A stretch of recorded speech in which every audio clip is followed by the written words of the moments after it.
How's it going, everybody? This is Cameron White with White Light Astrology, and welcome to your 2020 year ahead horoscope for Taurus, Sun, and Rising. Thank you guys so much for being here and liking, sharing, commenting, and subscribing. In this video, we're going to be going over all of the major transits of 2020 by each quarter and how they'll be affecting you. And now, while there is a lot of astrology happening next year, we're going to be briefly going over the major events so you guys have a general idea of what's going to be going on for you guys this year. Now, if you would like a more in-depth and specific analysis of what's going to be happening for you for 2020, please be sure to check out my website where you guys can purchase a year ahead reading from me, where I'm going to be going over all of the specific transits and the big major events that are going to be affecting you specifically for your chart for 2020. And if you like this year ahead horoscope and you also like weekly horoscopes and monthly horoscopes, please be sure to check out my page and subscribe for all of the latest astrology info and updates. And also follow me on Twitter if you guys like to talk about astrology and engage with me, as well as a bunch of other astrologers. If you're not on astrology Twitter, get on there already. And if you'd like to support me and my work and get access to exclusive content and knowledge about astrology, be sure to check out my Patreon page at patreon.com/whitelightastrology. And now, with all that being said, let's go ahead and jump into the horoscope. So before we actually go into 2020, we're ending 2019 off with Jupiter entering Capricorn. Now, Jupiter is going to be in Capricorn for the whole year of 2020, which is going to be in your 9th house. Now, Jupiter is the planet of, good luck, fortune, expansion. Jupiter wants you to have faith. Jupiter asks, what do you believe? Jupiter wants you to expand. And the big thing is Jupiter going into Capricorn means Jupiter's going into its sign of fall. So it can kind of struggle a little bit with what exactly it can and can't do. Jupiter's trying to make the best out of not necessarily the best situation. However, Jupiter is going to be transiting your 9th house. Now, the 9th house is a very comfortable place for Jupiter because the 9th house is all about spirituality, religion, philosophy, far distance travel. And so as Jupiter transits this part of your chart for you this year, you're definitely going to see an expansion in this area. And as Jupiter, the planet of beliefs, is in the sign of Capricorn, which is about structure, I think this is about looking at how do you structure your beliefs and how are you going to structure them. Now, as we get into 2020, we are going to be starting the year off with the big Saturn-Pluto conjunction. Now, this is a really big transit and a really big deal I don't have too much time to explain about today. However, this is also going to be happening in your 9th house, where Jupiter is going to be for this year. So while you're focusing on where you're wanting to expand with your beliefs, where to structure them, there's also going to be the sense of Saturn, where it's also been in Capricorn for the past 3 years, giving you responsibilities, giving you duties, giving you walls, giving you problems that you have to go over. But as Saturn conjoins Pluto, this is kind of like restarting all of that, kind of like resetting where the challenges may lie and kind of overcoming the challenges by putting them in a box, kind of like getting a grip on the situation that's a shit show. And as Saturn and Pluto kind of conjoins each other in your 9th house, this does have a lot to do with your beliefs, where you're going, where you want to go, and what you want to think, what you want to explore, and what you want to learn, and what you want to believe. Then in February, we are going to be having the first Mercury retrograde of 2020, and this is going to be in Pisces. Now, for you, Taurus, this is going to be in your 11th house. Now, Mercury retrogrades happen about 3 times a year, so you don't have anything to worry about. There's going to be plenty more to come from that. However, Mercury retrogrades are a time to revisit, rethink, review, and go over steps that you might have missed along the way. Now, this is in the sign of Pisces, so this Mercury retrograde is going to be a little bit more frustrating than normal because Mercury doesn't like this sign, but this is happening in your 11th house of friendships, of groups of people, of collective endeavors. And as Mercury retrogrades right here, you might have some miscommunication with friendships. If you're a part of any organizations or communities, you might have some miscommunications, some errors in planning and logistical things, so it's not too much of a big thing to worry about. And then on March 1st, we're going to be having Saturn enter Aquarius. Now, Saturn's going to be in Aquarius for the next 3 years. However, this year, it's just going to dip into Aquarius and then move back into Capricorn later on. And this is a really big change in energy that you're going to see. Saturn's been in Capricorn for the past, 3 years, basically, transiting your 9th house, having you take on responsibility, obligations, and duties with what you want to believe, with what you want to learn. And as Saturn then moves into Aquarius and moves into your 10th house, this is where you're going to be dealing with restrictions, with walls, barriers, as well as dealing with more obligations, more responsibilities, having a bigger sense of, authority when it comes to what you do, as well as being more mature about how you handle yourself. And this is all happening in your 10th house of your career, of your public vocation. The 10th house is the house in the chart that represents the top of the sky. So everyone can kind of see what's going on here. But as Saturn enters Aquarius, this is where the shift from responsibilities and obligations move from your beliefs and start to shift into your career and what you're doing. And then on April 4th is when we're going to have Jupiter conjoin Pluto. Now, this is also a big deal, but not as big as the Saturn-Pluto conjunction. We will be covering this again later on this year. But as Jupiter conjoins Pluto, this is going to be quite a big shakeup in what we believe, and more especially for you, for what you believe, because this is in your 9th house. But as Jupiter, the planet of belief, of faith, of spirituality, conjoins Pluto, the great transformation planet, the planet of literally bringing change and death and chaos wherever it comes. That's a very literal analogy, or I should say a very, metaphorical analogy. But as Jupiter conjoins Pluto, this is where you're going to start seeing a huge shift and a huge revelation in what exactly it is that you believe, where it is that you want to go, and what it is you're striving to learn, and what you can do with the information that you're learning. Then as we get into the second quarter of 2020, we're going to be having the nodes, meaning the lunar nodes where the eclipses are going to be at. We're going to have the nodes be moving into Gemini and Sagittarius. Now, the North Node being the representation of where we're wanting to move towards. A lot of people use it as what your destiny is going to look like, where your future is going to look like. It's Rahu, it's the dragon's head, what we're wanting to consume.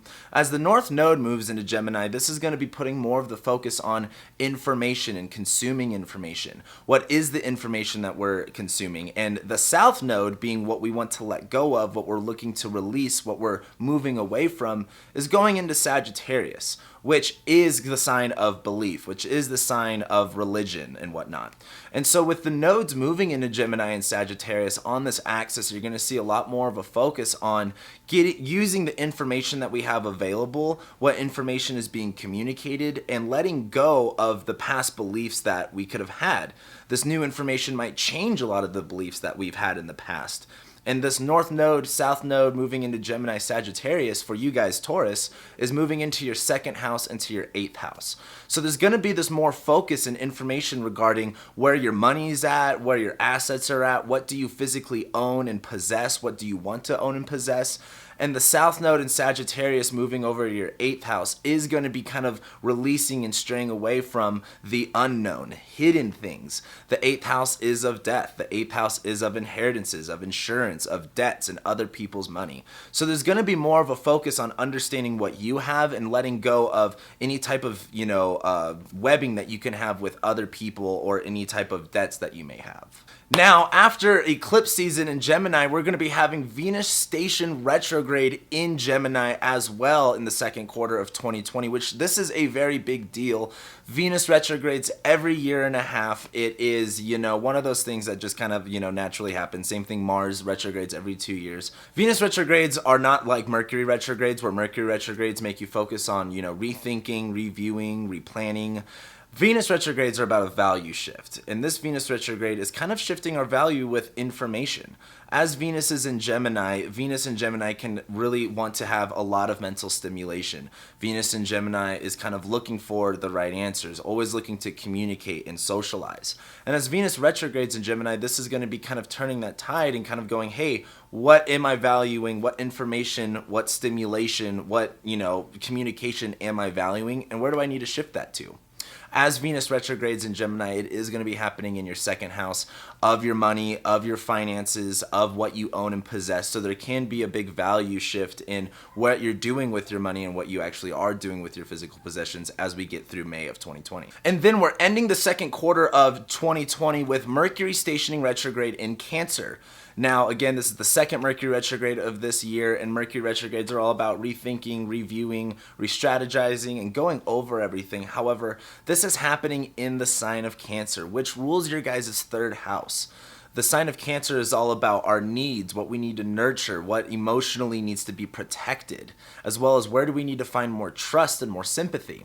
Mercury being all about communication is kind of putting the edge on like, hey, maybe we need to communicate more softly. Maybe we need to communicate with more integrity, with more honesty. And as Mercury retrogrades in Cancer, it is going to be happening in your third house of communication, of written and spoken word. The third house is how we learn and how we teach. And the third house rules a lot of different things, but it also rules our siblings and our neighbors and things that are within our close proximity. And so as Mercury retrogrades through this area, this may be a time where you start to rethink and re-strategize what message you are communicating and what message needs to be communicated. And then as we get into the second half of 2020, as we get into the third quarter, we're starting it off with Saturn retrogressing back into Capricorn, which is another big deal because like I said earlier, Saturn did just move into Aquarius early on, but its station retrograde is now moving back. And now Saturn being back in Capricorn is making you go back and refocus on what other obligations, responsibilities, what other walls or barriers you've had to deal with. It's kind of making you go back to that area, and that's going back to your ninth house of your belief, of your faith, of your sense of spirituality, of higher education. So maybe you're a college student right now, and as you're trying to get into more work, you might have to go back and re-strategize or rethink exactly what you learned in college or what your professor taught you or something like that, as like an analogy. But as Saturn goes back into Capricorn, this is going to be a time of reflecting, or not necessarily reflecting, but handling any obligations or things that you didn't handle while Saturn was in Capricorn before, handling all of that, taking on those responsibilities so then you can move ahead. And then right after that, on July 25th, we're actually going to be having Mars enter its shadow period. Now, Mars is going to be stationing retrograde this year, which is a really big deal, and in my opinion, probably one of the bigger highlights of this year. However, as Mars starts to enter its shadow, this is when you could start to see the events that occur during this time. You'll be going back over them. You'll be making actions based on this. Now, Mars is going to be in Aries at this time, and it will retrograde in Aries. And Mars in Aries is all about doing stuff, getting charged up, fired up, accomplishing, handling as many tasks as it possibly can. The problem is Mars is stationing retrograde, so it's slowing down. So the planet of all of our energy and our speed, as that's slowing down, we're going to start to slow down. But for you, this is happening in your 12th house. Now, the 12th house is all about repressed and unacknowledged parts of ourselves, where we need to retreat so we can heal, how would it be isolated. It rules hidden enemies, things that we weren't aware of or things that we didn't see. And so as Mars starts to go through its shadow period and start to go through your 12th house, this is going to be a time where you might feel frustrations, you might feel problems, you might see yourself or your energy slowing down and you're not really sure what to do with it. But this would be a really good time to not necessarily stay isolated, but give yourself a space where you can recharge your batteries and refresh yourself so you can start to kick ass later on. And then 3 days later, on July 28th, is when Venus is finally going to leave its shadow. So after we have this big value change and we start to get in more information, better information, start to communicate better as well with Venus retrograding in Gemini, this is when Venus starts to finally move forward and can start bringing in and also searching and seeking out that new information, that new mental stimulation, that new exciting thing that Venus is looking for at this time. Then from August 4th through August 27th, we're going to be having Mars square Jupiter, Pluto, and Saturn. And this is going to be a long-term transit, but why I bring this up is while Jupiter and Saturn and Pluto are in your 9th house of belief, and Mars is starting to station retrograde in your 12th house of unacknowledged and repressed parts of yourself. There may be some uncomfortable things that come up for you next summer that make you kind of reflect and wonder what is it that I'm actually doing and what's getting in my way of doing what I'm trying to accomplish. But then we end the third quarter with Mars actually stationing retrograde. Now again, this is going to be in Aries and in your 12th house, so this is when you can start to expect to move that energy away. Mars is the planet of moving forward, right? And as it starts to move backwards, this is where our energy can kind of start to retract more. And this is also where our energy can kind of switch from focusing and doing this to doing something completely different. But then as we get into the fourth quarter of 2020, we're going to have Mars now retrograde begin to start squaring Saturn, Pluto, and Jupiter again. And this is where the frustrations and the things that might have come up that you may not have realized before really start to get addressed. And like we said before, Jupiter, Saturn, Pluto are all in your 9th house. So this is a lot to deal with what you believe. What is your faith? Where are you invested in? And how is that changing? With Mars retrograding in Aries, there's going to be some things that you might have repressed or that you may not even acknowledge or known was there that comes up for you that is going to allow you to make those changes in your beliefs that you've been wanting to do that could have been holding you back. But then as we go on to October, on October 14th, we're having Mercury station retrograde again in Scorpio. This is the third and final Mercury retrograde in Scorpio that we're going to, or the third and final Mercury retrograde we're going to be having this year. And a good way to look at Mercury retrogrades when, they do happen is look at what happened the last time it retrograded in a sign. So I'm actually recording this right now in October where Mercury is about to station retrograde in Scorpio. So do yourselves a favor, and if you're looking forward at October of 2020, look at what happened to you between Halloween and November, or in the whole month of November of 2019. Because while Mercury retrogrades in Scorpio, this is going to be happening in your 7th house. And this is a pretty big deal because the 7th house is all about relationships, one-on-one connections, individual people. And there's a lot else that goes into the 7th house, but Mercury retrograding right here might be, having to readdress or recommunicate certain things that weren't clearly communicated in the last time you talked with these people. But in essence, a Mercury retrograde in Scorpio is definitely going to make you focus on the other people that you have in your lives and actually communicating what needs to be said and what needs to be addressed to those people. Then as we get into November 12th is when Jupiter is going to conjoin Pluto again for the second and final time, or I should say the third and final time. And as Jupiter conjoins Pluto, this is where back earlier in January when we had these revelations, when we had all of these beliefs change, this is where we get to finally meet and match that energy back. Because once Jupiter conjoined Pluto in January and we had this changed, Jupiter retrogrades, and then we get to kind of resolve and rethink and kind of go over what our beliefs are, what we want, what we're envisioning. And as Jupiter stations direct, moves forward and hits Pluto again, this is where we really get to take on those changes and really start to implement them into our lives. But then the next day on November 13th, Mars stations direct in Aries. So after all of this stuff that comes up that kind of gets poured out and you handle and address it, as Mars stations direct in Aries while it's in your 12th house, this is about starting something new and different. Something that you might have never even done before. And as Mars goes through Aries, there's going to be a big charge up in energy. However, it's still going to be squaring Saturn, Pluto, and Jupiter. So while you will have this energy to move forward, there's still going to be a lot of weight on your shoulders to carry, and that's not a bad thing. It's kind of like, you're not going to be able to get out of the, chains that bind you if you can't break them in a sense. And this is the time where you start to break them, where you start to break through and you start to get to that other side. But then on November 29th and December 14th, we have the next set of eclipses in Gemini and Sagittarius, but this time focused on the sun being in Sag and on the south node.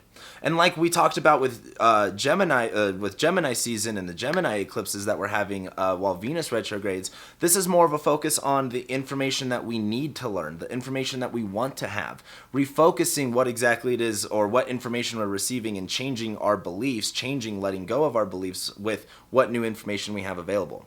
Now, with the eclipses happening in Sagittarius as we get towards December, this is that point of the story where we start to let go of those beliefs, where we actually start to release those things that no longer serve us, that are in our past. And this is extremely important for you, Taurus, because this is in your 8th house, and the 8th house is of change. And so don't be afraid to go through this point, but a good thing to look at is going to be what beliefs no longer serve you and what can you let go of. But then we end 2020 off with the big finale, and that is both Jupiter and Saturn going into Aquarius, later on conjoining each other. Now, Jupiter and Saturn conjoining each other is again one of those bigger long-term transits I don't have enough time to explain to you or talk to you guys about today.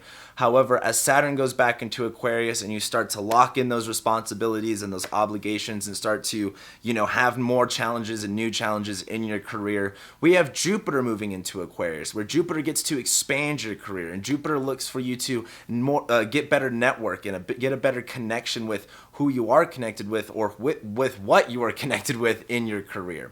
And as Jupiter and Saturn conjoins, there's going to be a lot of responsibilities thrown at you within your career, but at the same time, there's a lot of room for growth. And it's kind of like, when you have a bunch more things come in, comes more responsibilities. And that's kind of like the, MO of Jupiter and Saturn entering your 10th house. And so with that being said, thank you guys so much again for being here, liking, sharing, commenting, and subscribing. I love and appreciate every single one of you guys, and I'll be seeing you next time.